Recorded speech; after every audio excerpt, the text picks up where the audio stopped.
Hi, welcome to Infinite Maths. இந்த வீடியோவில் நம்ம பார்க்க போகிறது சிம்பிள் இன்ட்ரெஸ்ட் டாப்பிக்கில் ஒரு சம் ஆஃப் மணி ட்ரிபிள் ஆகுது அப்படின்னு சொல்கிறாங்க. ட்ரிபிள் ஆகுது at the rate of percentage 8% simple interest. Triple ஆகுது அப்படின்னு சொல்லிட்டு எவ்வளோ இயரில் அது ட்ரிபிள் ஆகுது அப்படின்னு கேட்குறாங்க. அப்போ எவ்வளோ இயரில் ட்ரிபிள் ஆகுது அப்படின்னு கேட்டாங்கன்னா சிம்பிள் ட்ரிபிள்ஸ் அப்படிங்கிற வேர்ட் நம்ம பார்த்துட்டோம் அப்படின்னா 200 அப்படின்னு எடுத்துங்க.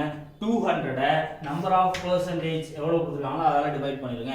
சிம்பிள் முடிஞ்சு போச்சு. அப்போ இதை டிவைட் பண்ணிட்டோம்னா 4ஆல் கேன்சல் பண்ணலாமா? 4ஆல் கேன்சல் பண்ணிட்டோம்னா இங்கே டிவைடட் பை 2 வந்துடும். இங்கே 4ஆல் கேன்சல் பண்ணால் 50 இல்லையா? அப்போ 25. நீங்கள் டேரெக்டாக 8ஆல் கூட கேன்சல் பண்ணிக்கலாம். அப்போ 25 இயர்ஸில் நம்மளுக்கு அமௌண்ட் ட்ரிபிள் ஆகுது.